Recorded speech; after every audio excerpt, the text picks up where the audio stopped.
اهلا وسهلا بالاميرات وريداتي الفنات اللي منورين لي الحياه. نتمنى تكونوا بخير. مرحبا بكم كاملين في كيد نسا مع شهرزاد الغزاله ديالي. اليوم بغيت نقول لكم عندنا قصه. بالحق البنات ما عنديش قصه اليوم، عندي كارثه حرفيا. ما غتفهموا كلامي حتى غتسمعوا هادشي اللي غنعاود لكم. المهم ما غنزيدش نطول عليكم كتر وندخلوا مباشره في الكارثه ديالنا. معكم حنان، والقصه اللي غنعاود لكم اليوم قصتي انا وبنتي. والقصه كامله بدات نهار اللي كنت خارجه وتلاقيت مع واحد ولد الناس، والصراحه هذا ولد الحرام ماشي ولد الناس.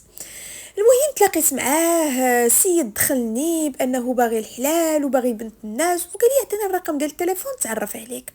مديت له الرقم ديال التليفون ديالي ومشيت في حالاتي.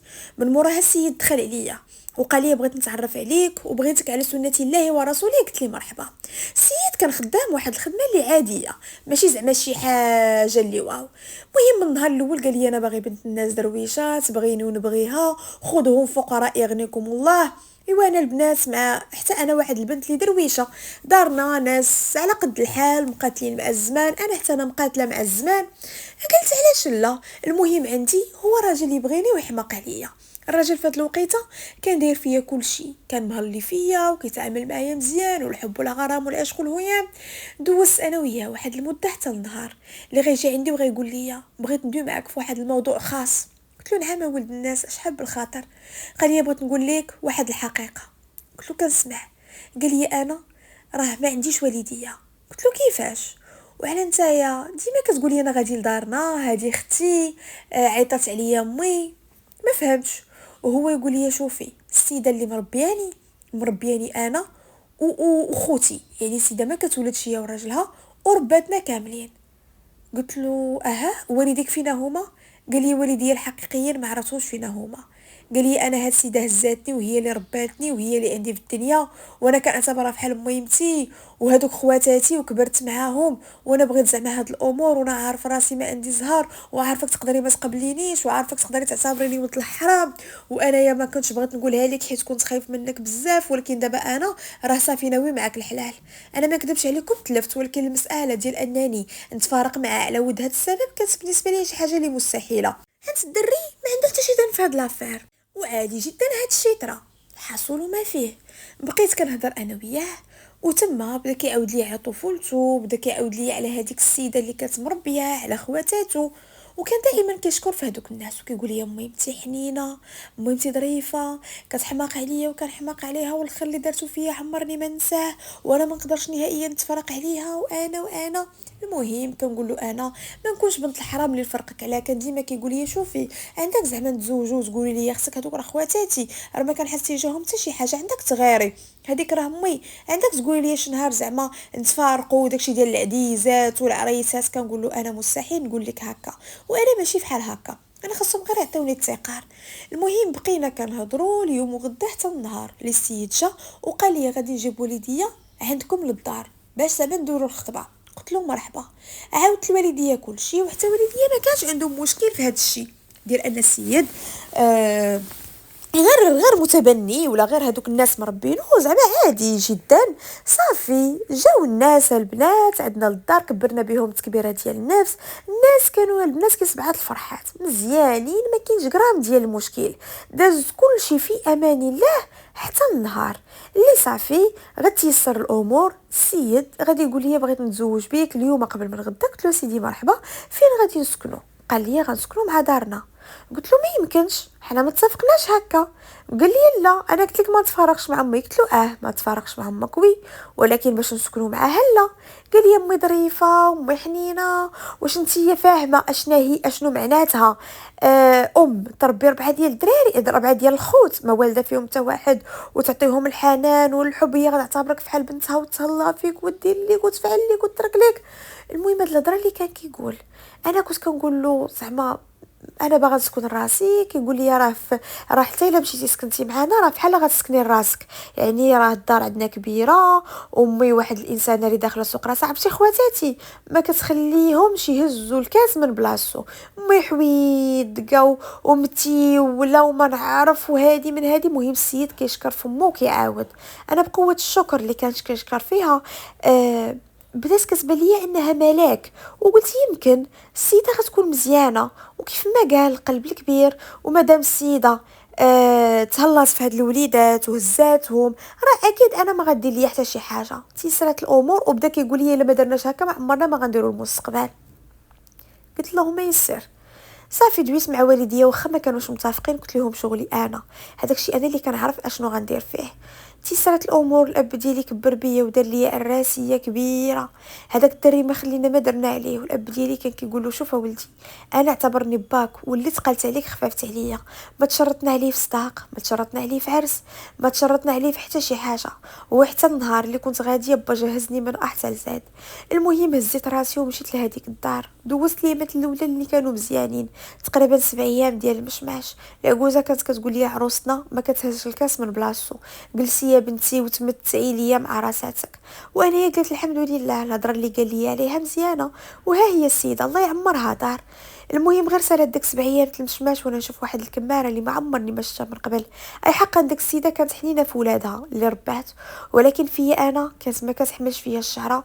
ويمكن فاش شافت علاقتي مع هذاك الولد كرهاتني يا البنات، ولات كتغير مني وما بقاتش حملاني، لدرجه البنات ساهمتني بالسحور والشواده. وماشي مساله ديال احقا انت علاقتك مع راجلك مزيانه اذا ساحره ليه، لا البنات، كانت البنات الماكله اللي كنت كنطيب كتمشي وكدير فيها الشعر. واحد النهار درت فيها السلوكه ديال داك الجيكس، دارتهم وسط الماكله وحنا كناكل، وجبدت داك الشيء وبدات كتغوت وقالت لي واش انت معوله تقتلينا؟ اش هادشي سميتو التوكال، انت باغا تقتلينا، انت باغا تهني منا، انت هادي. وهذاك النهار بالضبط راجلي ما كانش. المهم قالت لينا لا وانت درتينا هادشي باش تقتلينا باش دينا التوكال. بدينا في المشاكل. الراجل اللي كان كيتسطى عليا ولا كيمد عليا يديه، كيضربني كيعنفني كيعايرني. صبرت المره الاولى وقلت ما يمكنش نطلق وانا مازال عروسه. صبرت المره الثانيه وقلت مستحيل نطلق وانا مازال ما كملتش حتى شهرين مقاده. صبرت المره الثالثه، ولكن ما نكذبش عليكم ما بقيتش قاده نصبر، حيت جاوتني من جميع الجوانب، خواتاتو من جهه، الراجل من جهه، والعجوزه من جهه. ما لقيت ما ندير، هزيت شطيطي ومشيت لدارنا. مشيت لدارنا وعاودت لهم على كل شيء، وقلت لهم انا كنضل في الشقا وتماره، والعجوزه نهار وما طال المعيار والسبان والسيد كيجي، لا كلام فوق كلام امو ولا شوار فوق شوارها. كان البنات ولد امو بدرجه فارس، كان بزاف. الاب ديالي قال لي شنو نقول لك يا بنتي، دار باك واسعه وعريضه، مرحبا وسبع الاف مرحبا، ما عندناش غرام ديال المشكل. المهم جيت كنصنت لعظامي حتى كنتصدم انني حامله. ما نكذبش عليكم، كنت فكرت انني طيح داك التيلاد، كنت كنقول ما عندي ما ندير بشي حاجه اللي تربطني بهذا الشخص. بغيت نبدا حياتي من جديد، نخرج عاوتاني ندبر على شي خدمه، نتزوج بشي ولد الناس اخر. ولكن البنات هذيك العاطفه ديالي كأم ما خلاتنيش انني نتخلى على داكشي اللي في كرشي. وقلت هذا راه ولدي ولا بنتي، غنربيه بداكشي اللي عطا الله وداكشي اللي قسم لي الله غادي نشوفو. قلت ماشي مشكل. مشيت البنات وقلتها للعائله. الاب ديالي قال لي مرحبا بعطيه الله، قال لي مرحبا بك ومرحبا بداكشي اللي في كرشك، ها انت قدامي يا بنتي اللي كليناها غتاكليها معانا. قال لي زعما ما غنخبي عليك حتى شي حاجه، ها انت في دار باك معززه مكرمه. في هاد الوقيته بالضبط بزاف الناس اللي كانوا كيعرفوني وكيعرفوا هذا السيد يعني من العائله ديالي وداكشي، حاولوا انهم يصلحوا بيناتنا، هضروا معاه قالوا لي شوف المشكل اللي طاري ما بين فلانه وماماك، زعما صافي فكوه، خرج انت كري انت وياها، حنا نتقاتلوا معاكم نعاونوكم على الزمان، لان السيد زعما درويش. قالوا لي زعما حنا نتعاونوا معاك، نكريو لكم في اليامات الاولى، نفرشوا لكم، زعما نوقفوا معاكم. السيده ها هي حامله، قال لهم انايا لا فراق على مهمتي، انا ما نتفرقش على امي، والسيده ما كتحشمش تا تا تا تا تا. ويمشي لها هضره وكلام، صافي الموضوع تسد تما. انا في ديك الوقيته هزيت راسي ومشيت دفعت الطلاق. جا سيد المحكمه بدا كيقول لهم مشي لها هضره وكلام، لا انا النهار الاول شرط عليها تسكن مع دارنا وهي ما بغاتش. المهم الخلاصه القول هاد السيد تفارقت انا وياه، وتفارقنا في الفتره ديال الحمل. يعني فاش كنت انا حامله طلقنا، لانني انا وياه بجوج بينا ما كناش بغينا بعضياتنا صح، وما كناش لاقين حتى شي تفاهم بيناتنا. وحتى قدام القاضي فاش كيدوي معانا هو كيقول ليه انا ما نتفرقش على امي، وانا اللي ما تبغيش لي امي ما عندي ما ندير بها. انا كنقول انا كعاود سكتي السيد كيضربني وكيعنفني وكيدير ليا وكيفعل ليا، يعني كانوا عندنا اسباب حقيقيه. صافي يا هذيك تفارقنا، كل شد طريقه كان عطاني داكشي اللي زعما غيعطيني، تقطعت العلاقه بيناتنا. صافي دوزنا هذيك المده حتى النهار اللي غادي ولدت البنات. الاب ديالي عيط ليه قال له فوالا السيده راها ولدات في بلاصه فلانيه، الا بغيتي تجي تشوف بنتك. قال له اوكي. جا هو وماما وخواتاتو، جاو طلعوا على البنيته، شافوها، مشاو البنات الغبير الظاهر، ما بقى بيناتنا حتى شي حاجه من غير هذيك النفقه اللي كان كسفت البنت، ونفقه اللي كانت بسيطه بزاف، بحكم ان السيد ما كانش عنده شي خدمه رسميه، وكان غير ملاوط، واصلا في النهار اللي كنا كنطلقوا يعني احنا اصلا طلقنا على ود السكن، يعني ما النفقه وداكشي كان بسيط بزاف، والسيد كما كان كيحبسهم عليا، وكيبقى داكشي حتى كيتجمع عاد كيصيفطوا ليا. المهم بقينا لمده ديال عامين البنيته حتى بدات كتمشى وبدات كتعرف، كانت كتقول لبابا بابا. اما باباها ما كناش نهائيا كنجبدوه، كانت انا كتعيط ليا غير حنان، وكتعيط لماما ماما كأن بنتي ختنا ماشي بنتي انا، لانها كبرات كتشوف كلشي كيعيط لماما ماما، كلشي كيعيط لبابا بابا، وانا كيعيطوا ليا حنان. صافي هي هذيك بنتي كانت داسره ومفشه لواحد الدرجه اللي ما تطيحش في البال، وكانت هذيك البنيته اللي كلشي رد ليها البال، وما يمكن زعما نخليوها في شي بلاصه، ولا عرفتي غير الجرده الا ديناها نديها انا، ولا ديها اختي، ولا يديها خويا، ولا يديها بابا، اللي داها فينا هذيك البنت ما كيتفرقش عليها. انا بنتي ما عمر شي واحد حتى ضربها، يعني في الجرده وليدات صغار حنا واقفين لها على راسها، كيجي الولد يضربها كنقولوا عندك ما تضربهاش، يعني ديما كندافعوا عليها لدرجه ان الناس كيقولوا لنا شوفوا هاد التربيه اللي مربين هاد البنت راه بزاف، راه ما كتخليوهاش تدافع على نفسها ما هذا، ولكن حنا هذاك الحب ديالنا ليها ما قادينش نشوفوا البنت شي واحد كيضربها، ولا واخا يكون قدها وكيلعب معاها، ولكن كنخافوا مثلا شي واحد كبر منها جاي يلعب معاها، عندك غطيح، عندك غيوقع عليها، عندك غدير عندك، يعني كانت واحد البنت اللي بزاف. اما مساله ديال شي واحد يحادي فيها امبوسيبل، ما كانتش كتخرج للزنقه راسها، ما كناش كنخليوها، ديما عينينا عليها، ديما رادين ليها البال. المهم قاتلين على ود هذيك البنيته. البنت النهار اللي دارت العماين جا السيد تواصل مع الاب ديالي، قال له احقا ما حقا بغيت نشوف بنتي. قال له با مرحبا بنتك هذيك، وبابا كان من هذاك النوع اللي كيقول البنت خاصها تشوف باها، انا جدها، هي دابا كتعيط ليا بابا، ملي غيوصل واحد النهار البنت غتفهم انني انا جدها، وان عندها باباها، وغتعقد ان باباها ما كيسولش فيا، يعني حنا كنا مرحبين جدا بالفكره ديال باها يرجع معاها العلاقه. مهم كان جا النهار الاول شافها عندنا في الدار، من موراها قال لك غادي نديها، كنا شرطنا عليه انها ما تبعدش معاه، ماشي حيت خايفين ولا شي حاجه، لا، لاننا فعلا هذيك البنيته ما كناش كنقدروا نتفرقوا عليها، راه ما عمر هذيك البنت ما تفرقنا بحال دابا مثلا ماما مسافره تديها معاها وتبقى غابره عليا انا سيمانه، ولا انا مثلا غنمشي لشي بلاصه ونغبرها على امي سيمانه، لا، دائما هذيك البنت معانا، يعني ما كنتفارقوش معاها بقوه ما حنا متعلقين بها. المهم هي هذيك البنات الدري دا البنيته جلست معاه هكا عشيه رجعها عندنا. هادشي اللي كنعاود لكم، البنيته عندها عماين وما كانش كيجي ليها بزاف، كان كيجي لها مره في الشهر، مره في شهرين، في الاعياد، في المناسبات، داكشي قليل بزاف. المهم كيدي البنيته وكيردها. صافي بقينا جارين هكاك اليوم وغدا اليوم وغدا، حتى داز على هادشي اللي كنعاود لكم واحد العامين واحده اخرى. المهم البنيته بحال نقولوا دارت هذاك 4 سنين.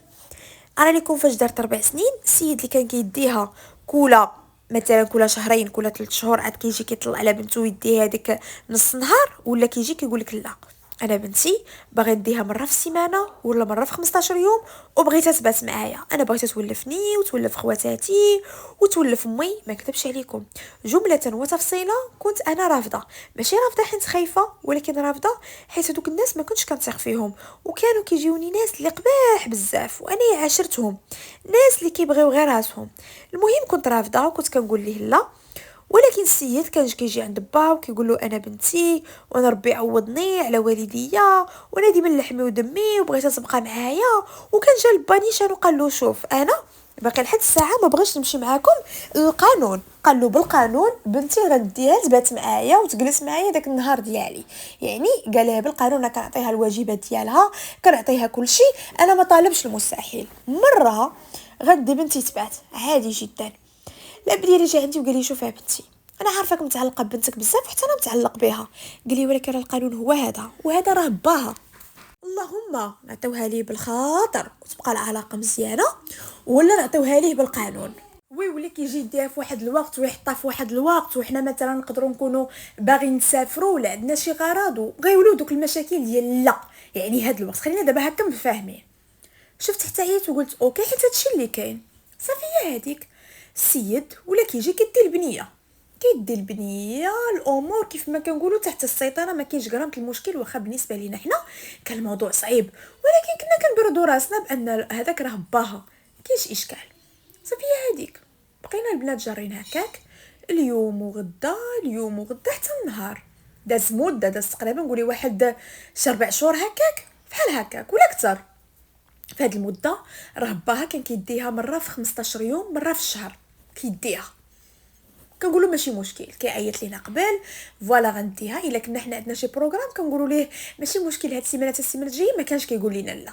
صافي بقات الامور هكاك. قلت بقينا هكاك حتى النهار اللي البنيته جات وبدينا كنهضروا معاها حيت انا فين ما كتجي بنتي امندرا فين مشيتي شنو كليتي تهلات فيك جداك تهلات فيك عميتو. ديما كنسولها باش كنعرف شنو طاري. المهم فجات وانا نقول لها نفس الشيء امندرا تهلات فيك جداك تهلات فيك عميتو. هي تقول لي عميتو غوتات عليا وجده ضربتني. انا فاش قالت لي داكشي شعلت فيا العافيه البنات، ما نقدرش نوصف لكم، بقى فيا الحال. هزيت التليفون عيطت له قلت له انا عطيتك البنت باش يضربوها باش يتعداو عليها. السيد بدا كيحلف ويعطي راسو كيقول لي الهضره ما من حتى شي حاجه، والدريه ما قاسوها ما دواو معاها. يمكن اختي غوتات بالجد وكيسحاب ليها عليها، وماما راه ما ضربتهاش. واش ماما غتضربها؟ واش ماما غتقيتها؟ واش انتي مسطيه؟ وهما كيحماقوا عليها وما كيتسطاو عليها. قطعت معاها قلت لها ماما واش فعلا؟ قالت لي والله ماما ما كنكذب عليك. ايوا انا خص بنتي وقلت لها صافي الحبيبه ديالي هادشي ما يبقاش يتعاود. صافي دوزنا مده ولات كتمشي عنده ولات فين ما كتمشي كتجي كتشكى بابا غوت عليا عمتي ضربتني كنت كناكل وحيدوا ليا داروا ليا فعلوا ليا. انا هنا بديت كنديرونجا ولا فما كيعيط ليا كنبقى نقول له شوف ما مساليانش بلاتي هاد السيمانه الاخرى. كنقولوا البنت كتشكى كيقول لي لا بنتك كذابه بنتك حيت ما بغاش تجي عندي. كنقول له علاش ما بغاش تجي عندك اذا شي حاجه ما هياش؟ كيقول لي لا انت كتحرشيها انت كتعمري ليها راسها انت اللي السبب في هاد الشيء. ديما هاد الهضره. المهم انايا كنحاول نبعد حتى النهار اللي جيت انا باش ندير ليها ليكوش. انا بنتي ديك الساعه كنت حيدت ليها ليكوش بالنهار، ما بالليل دير ليها ليكوش تبقى صغيره كان عندها 4 سنين ونص. المهم جيت باش ندير ليها ليكوش تقول لي ما ديريش ليا ليكوش خليني نعس عريانه كيف ما كنعس حدا بابا. قلت له شنو هي؟ لا كيفاش كتنعسي حدا باباك عريانه؟ وهي تقول لي بابا ما كيديرش ليا ليكوش وكنبات عريانه. عرفتي انا فاش قالتها ليا تصعقت البنات.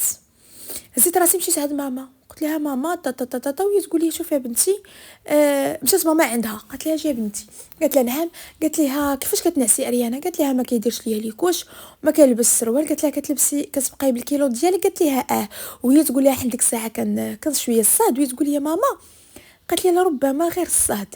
قلت لي زعما ما يمشيش بالك بعيده ويلي يا بنتي واش حمقى راه بابا هذاك. وانا نجي عند بنتي قلت لها جا ماما نقول لك واش كيقيسك باباك هنايا؟ وهي تبقى تشوف فيا وهي تقول لي لا وانا نقول لها مأكده. قالت لي وهي تشوف فيا ماما وقالت لي زعما واش شي مسطيش كدوي مع البنت في هذه المواضيع. وانا سكت اللي غتقول لي علاش ما داوياش مع بنتك وانا بنتي راه ما كتفرقش عليا.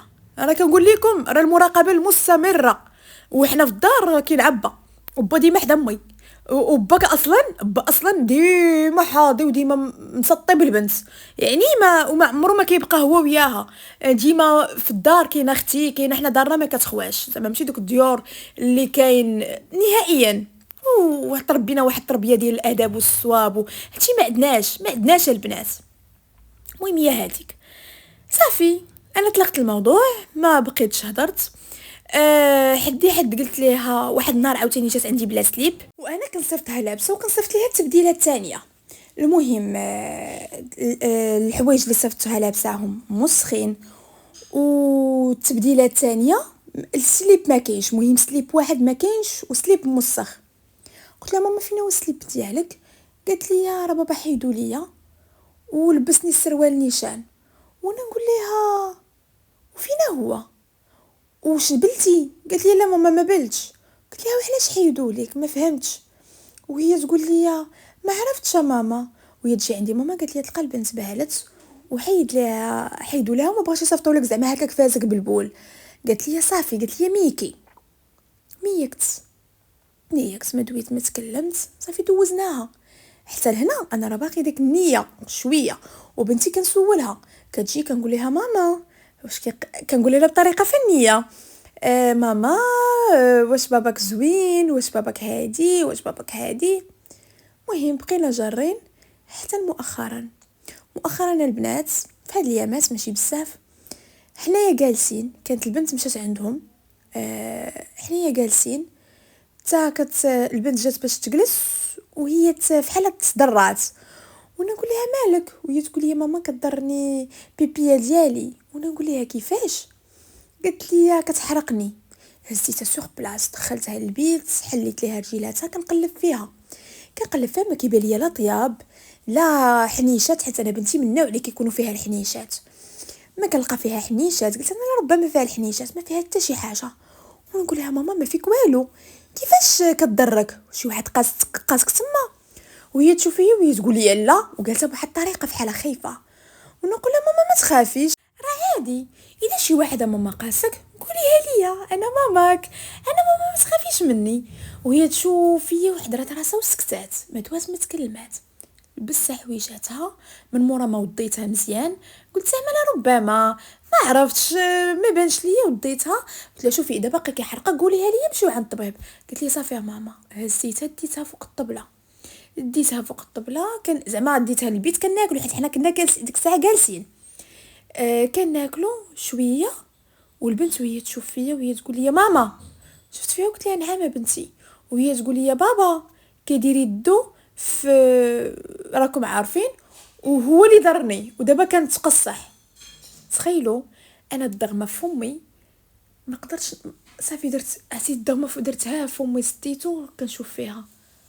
ماما شافت فيا اختي كتشوف في البنت عرفت وتصدمت. وهي تنقص اختي وهي تقول لها كيفاش؟ قالت لها فين كيحط يدو هنايا. دارت لها جيت زعما يديها وكريشتها وهي تقول لها لا. وهي تهز ليها يديها وهي توريها. قالت لها وكيحرقني. وهي تقول لها اختي امتى هاد الشيء؟ قالت لها واش في النهار ولا حتى الليل؟ وهي تقول لها لا حتى الليل. فاش كنعس حداه كيحيد ليا سليب ديالي وكيدير ليا يديه. وفاش كنقول له بابا ضريتيني كيقول لي سكتي ولا غنضرك كثر. وكيقول لي عندك تقوليها لماماك، الا قلتيها لماماك غادي نزيد ندرك. هاي زعما انا راه قلتي ليهم كنغوتوا عليك وداكشي وما قداو حتى حاجه. زعما اذا قلتي ليهم راه هادشي راه ما عندهم ما يديروا لك وانا غنزيد نوعتك كثر. انا حس ما كنصبرش وما كنقدرش نتحكم في راسي. جمعاتني اختي من يديا وداتني البيت وصات ماما عليا وقالت لها هادي ما تخرجش من هنا نشوفوا البنت اشنو تحت راسها. هزات راس اختي راسها ومشات عند البنيته وشداتها من يديها وبدات كدوي معاها بشويه. وقالت لها ماما هاودي ليا شنو طرا. ايوا البنيته فاش لقات هذاك الجو ديال مطمئن وما كاين والو بدات كتعاود ليها. قالت لها بابا قالت لها في الليل كيحيد ليا حوايجي وكنبقى غير بالسليب. قالت لها بعض المرات كيخشي يديه وبعض المرات كيحيد ليا سليب وكيخشي يديه وكيوعدني. قالت لها كملي. مهم البنيته بدات كتعاود قالت لها واش هادشي ديما كيطرا؟ قالت لها قالت لها علاش ما قلتيهاش لينا وديما كنسولك؟ قالت لها كيقول ليا الا مشيتي قلتيها ليهم ما غاديش يتيقوك واصلا هادشي عادي وانا الا قلتيها ليهم غنزيد نوعتك كثر. قالت لها وانا كنبكي وكنقول بابا كتوعدني وهو قالت لها واحد النهار قالت لها راه كان قاسني وكان خرج ليا الدم. عرفتي ما اختي ديك الساعه فاش قالت لها اختي داخلت وتقول لها كيفاش؟ قالت لها خرج ليا الدم في السليب ديالي وانا خفت. وفاش قلت له بابا الدم شنو غنقول؟ قال لي حيد ليها السليب وقال لها ما تخافيش حتى واحد ما غادي يعرف.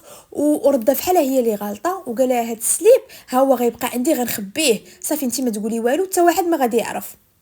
هي النهار اللي جات عندي بنتي ناقص السليب ديالها وسليب واحد موسخ كنقول لها فين هو السليب ديالك؟ كتقول لي ما عرفتش والبنت داخله وخارجه في الهضره. المهم بقات معاها اختي بشويه حتى البنت بدات كتعترف بشي حوايج اللي غنقول لكم اللي فاش سمعاتهم اختي حاولت انها تضبط نفسها، حاولت. المهم قالت لها بابا كيدخلني للطواليت وكيتعرى قدامي وكيدير بيبي قدامي. قالت لها وفاش ما كنبغيش نشوف فيه كيضربني وكيقول لي شوفي فيا انا باباك عادي، شوفي فيا. وبعد مرات كيقول لي قيسيني وانا ما كيعجبنيش وكنخاف منه وما عرفش. قالت له علاش ما كتعاوديش هادشي؟ قالت لها حيت هو كيقول لي ما غاديش يطيقوك، وانا الا قالت لي ماماك شي حاجه راه غنزيد نوعتك وغنزيد ندير لك وغنزيد نفعل لك. المهم فاش دوات معها اختي عطاتها اللعاب ديالها وكانت جات عندنا البيت عاودت ليا، ويا ريتها ما عاودات. ما نكذبش عليكم العافيه اللي شعلت فيا، حسيت براسي مكلخه بزاف، حسيت براسي ما قدرش ندير داكشي اللي خاصو يدار. حديت بنتي حتى عييت وغدرني باها، حديتها من الغريب والبعيد، ما خليتش البنات عينيا ما كانتش كتغمض. كنت كنهضر معاها ونقول لها بنتي شنو طاري، هضر معاها بشويه وبنتي عاودي ليا وديرها فيها صحيبتي وكل شيء، ولكن غدرني ولد الحرام. ما عرفتش كيفاش طرا هادشي وما عرفتش اشنو جرى. المهم فاش قالتها ليا ما بقيتش نفكر جوج مرات. ديك الساعه لبست عليا وقلت لها يلاه نمشيو عند الطبيب. هزيت البنيته وديتها عند واحد الطبيبه حدايا قلباتها. من مورا ما دويت معها وعاودت ليها خرجت عندي الطبيب وجهها صفر وقالت لي شكون هاد الحيوان. قلت لها قولي لي اشنو طاري، قلت لها قولي لي اشنو عند البنت. قالت لي البنيته مقيوسه والبكره ديالها مقيوسه. قلت لها واش ما بقاتش بنت؟ قالت لي لا هي باقي بنت ولكن البكره ديالها واسعه. قلت لها وهذاك الدم؟ قالت لي لانه هو جرح ليها البكره وخرج الدم. قلت لها اها شنو؟ قالت لي البكره ديالها راه غادي تجمع اذا كبرات ولا ما بقاتش كتقاس. قلت لها كتبي لي شي تقرير شي حاجه؟ قالت لي انا غنكتب لك هذاك الشيء اللي شفت، ولكن هذا التقرير راه ما كيمشيوش به لانهم البوليس وداك الشيء خاصهم الطبيب شرعي. قلت لي فاش كتمشي عند طبيب شرعي راه هو اوتوماتيكمون فاش كيشوف شي حاله بحال هكا والبنت قاصر باقي صغيره راه كيعيط للبوليس. المهم هادشي اللي قالت لي ديك الطبيبه. المهم انا البنات خرجت من تما تالفه، ما عارفاش راسي من رجليا، الطريق كامله وانا كنبكي. المهم البنت داتها ماما، بقيت انا واختي كنقول لها اش غندير في هذه الكارثه، بيلا ساق الخبار غنمشي ذبحو ما فيها لا الا ولا حتى. انا الحاجه اللي درت قالت لي عرفتي ما ديري باش زعما هذا عيطي للراجل وحاولي تدوي معاه غير بلاتي هي احسن وقلقليه شوفي شنو غادي يقول. نت انا عيطت له قلت له الو السلام عليكم صافا؟ قال لي الحمد لله. قلت له منين جات عندي فلانه وهي كتقول لي كيحرقها بيبيا ديالها. قلت لي واش فاش كانت عندكم كانت كتقول لكم كيحرقها؟ قلت لي حيت ما عرفتش كنقلبها ما كنلقى فيها حتى شي حاجه. هو يقول لي لا لا ما بها والو. قال لي ياك ما الحنيشات وانا نقول لي ما عرفتش. قلت ليه المهم اذا ساليت وكانت هي باقي ما براتش راه نقدر نديها للطبيب. هو يقول لي الطبيب ايوا صافي انا ما مساليش دابا. المهم داكشي اللي قال لك الطبيب قوليه ليا. من النهار اللي عيط لي الى يومنا الان دابا تقريبا داز واحد الاسبوع ما عيطش ليا ما سولش. انا في هذا الاسبوع العافيه شاعله فيا، ما عارفاش راسي من رجليا، ما عارفاش كيفاش غنتصرف مع هذا الراجل. ما نكذبش عليكم انا حق بنتي ما نقدرش ننساه وما نقدرش نتنازل عليه، وفي نفس الوقت خايفه بزاف، خايفه البنات. لا اول حاجه نمشي لعند البوليس ونمشي عند الطبيب الشرعي وداك الشيء ويجيبوا السيد وينكر. وما عرفتش في هذه الحاله اشنو غيقدروا يديروا. انا باقي لحد الساعه البنيته كنتعامل معها بواحد الاسلوب ان هادشي اللي وقع ليها ماشي الغلط ديالها وعادي ودوي، ماشي كنقولها ويلي باش تخلع نهائيا ما خلعتهاش. كنقولها ماما هي عاودي ليا، وكل نهار كنجي كنقول لها وعاودي ليا وقولي لي يعني كنهضر معاها بشويه كنهيئ ليها النفسيه ديالها انها تهضر وتعبر وتعاود على كاع داكشي اللي داز. انا البنات ما عرفتش، اولا خفت هو اللي يمشي ينكر، وثاني حاجه خفت من المجتمع. ما غنكونوش كنكذبوا على بعضياتنا. انا البنيته عندها 5 سنين، حنا ساكنين في واحد الحي اللي شعبي. انا يا كبرت بالتنمر، انا راه كنت غير واحد شويه في واحد الوقت غليظه، كنت كبرت بواحد التنمر اللي خطير بزاف، تدوري وتنزلي ويعيروك بالغليظه. فما بالك ببنيته غيساقوا الخبار ان فلانه الاب ديالها اغتصبها، واللي غيقول يلا راه حق البوليس راه ما غيقولوش. هذاك الولد راه عنده والديه وعنده خواتاته يقدروا يخرجوا الهضره تقدر تخرج. انا ما نكذبش عليكم، يعني ماشي من داك النوع اللي غنمشي نشوه بنتي في شوف تيفي وداك الشيء كامل. انا بغيت حق بنتي يرجع، ولكن في نفس الوقت ما بغيتش بنتي تاثر. ما عرفتش هاد الامور كيفاش غيمشيو. انا كنتمنى الا شي وحده دازت من هاد المرحله نصحني اللي كتعرف في القانون، واش القانون يقدر يحميني الا مشيت عند البوليس بغيت هادشي مثلا يمشي في سريه، واش يقدر يلزموا على دارهم هاد السريه، واش ياخذوا لي حقي من بات هاد البنت، واش الشهاده ديال بنيته صغيره تقدر تخاد بعين الاعتبار، واش ما عرفتش البنات، ما عرفتش كيفاش غنقول لكم. واش الطبيب الشرعي ياخذ لي حقي؟ دابا انا الطبيب فاش مشيت عندها قالت لي الطبيب الشرعي غيثبت ان هاد البنت مقيوسه. قالت لي ولكن اشنو؟ قالت لي انا زعما هي طبيبه، قلت لي انا ما عارفاش زعما في القانون. قلت لي شوفي الناس الاختصاص. انا البنات تلفت حضيت حتى عييت وغدرني باها. حضيت البنات ما نقدرش نوصف لكم، يبقى فيا الحال كون مثلا ماشي يبقى فيا الحال، بقى فيا الحال حين حضيت ماشي غنقول لكم دوك الامهات اللي رايحين ولادهم في الزنقه وكتقول لك ترى حضيت بنتي، حضيتها بنتي ما كانتش الحانوت ما عمرها مشات ليه راسها دائما، وما عمر بنتي جلست فوق حجر شي راجل، بابا ما عمر جلست فوق حجره. ربيناها واحد التربيه ديال الاداب والصواب. انا بنتي مستحيل نبدل ليها ليكوش قدام ماما ولا قدام اختي، ولا ماما الا بدلت لها ليكوش مستحيل تبدل ليها قدامي. كتدخل البنت للبيت وتسد الباب وكتلبس كتبدل ليها وتلبس ليها. بنتي الا مشينا غير لابيسين ولا مشينا للبحر كتلبس المايو ديالها والكاش مايو ديالها، وفاش كنجيو نبدلوا ليها ماشي ديك اللعبه ديال نزلي سروالك قدام عباد الله انت مازال صغيره عندك امين 3 سنين 4 سنين. لا، من النهار اللي كانت صغيره نديروا ليها الفيطه وعندك شي واحد يشوفك، عندك شي واحد يشوف لك صدرك، عندك شي واحد شو ماما انت بنيته انت هادي. بابا عمرو في حياته ما دار في الدار بيسماطي، عمرو حنا قدامنا بناتو ما عمرو ما دار قدامنا. كانت بالنسبه له عيب ديما بتريكو نصكم. ماما ما عمرها ما كانت كدور قدامنا بالكولون. حنا فاش كبرنا ولينا كندور بالكولون وتريكو شويه طويول يعني كيكون نازل عليك، ولكن ماما ما عمرها ديما بيجامات طوال، ديما السريولات واسعين، ديما حني كبرات هذيك البنت فواحد الاحترام وتقاتلنا على ود باش البنت نوفروا ليها الظروف الصحيه اللي تكبر فيهم. في الاخر جا غدرني وحقرني وظلمني، وانا اليوم ماشي خايفه منه.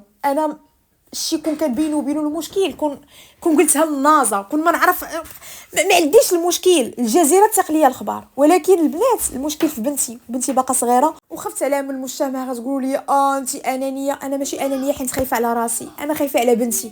انا اليوم جيت عندكم بغيت نعرف قبل ما ندير اي خطوه، جيت نتشاور معكم نتوما، بغيت نعرف اشنو نقدر ندير، كيفاش غادي نتصرف، شنو احسن حاجه ليا ولهاد البنيه. ما عرفتش البنات، كنتمنى انكم تنصحوني وتقولوا لي شنو ندير. الغزاله ديالي هنا سالات قصتنا. ما تنساوش طبعا تخليوا الاراء والتعليق ديالكم لصاحبه القصه، وما تنساونيش من التعليق الزوينه. الغزاله ديالي هنا ما بقى لي الا نقول لكم حبيباتي ما سخيتش بكم. نتلاقاو ان شاء الله في قصه جديده. السلام عليكم.